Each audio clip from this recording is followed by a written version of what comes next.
ឥឡូវនឹងពងទៅ airport នៅនេះទៅផ្ទះម៉ាក់សុជា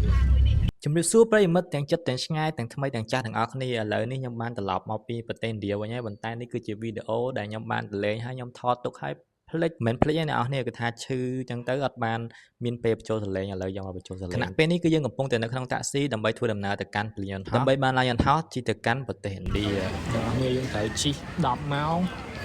ហើយ transit ទៀត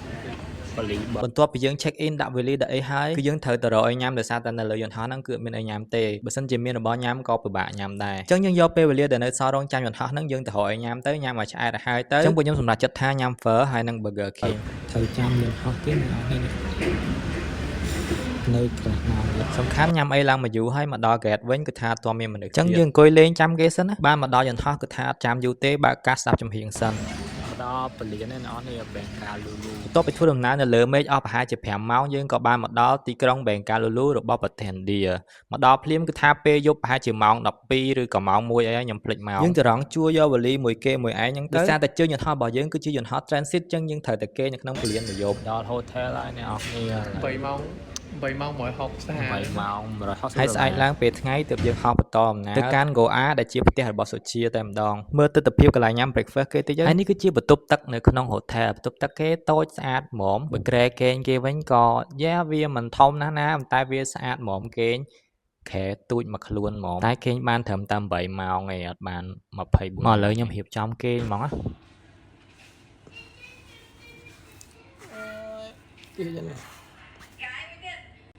គេបលឹមឡើងគេខកឡើងជាមួយនឹងស្នាមញើមម៉ែងខកឡើងជាមួយនឹងការឈឺកចាំថ្ងៃនេះគឺជាទស្សនវិជ្ជាញ៉ាំ breakfast នៅប្រទេសឥណ្ឌាគេ8ម៉ោងក៏គេមាន breakfast ឲ្យញ៉ាំដែរលយហ្មងណាដើម្បីបានទៅដល់ Goa យើងត្រូវដូរជើងយន្តហោះចឹងយើងជិះទៅ Terminal 1ណា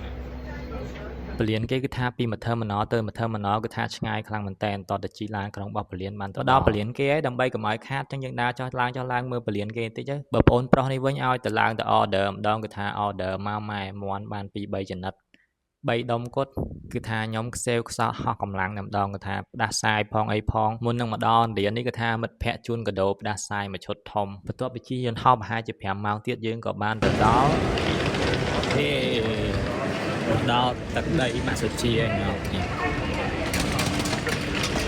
ចឹងបន្ទាប់ពីយើងយកវ៉ាលីយកអីហើយម៉ាក់សុជាគាត់បានចាំយើងនៅក្រៅអញ្ចឹងយើងយកវ៉ាលីហើយយើងទៅរកម៉ាក់សុជានៅក្រៅទាំងអស់គ្នាហើយ vlog នេះគឺថាជា vlog ភាគ1ទេពុកម៉ែបងប្អូនរងចាំមើល vlog ភាគ2ជាបន្តទៀតអញ្ចឹងវីដេអូហ្នឹងមានតែប៉ុណ្្នឹងទេអរគុណច្រើនពុកម៉ែបងប្អូនដែលបានតាមដានទស្សនាតាំងពីដើមរហូតដល់ចប់ជូនពរសុខភាពល្អសំណាងល្អទាំងអស់គ្នា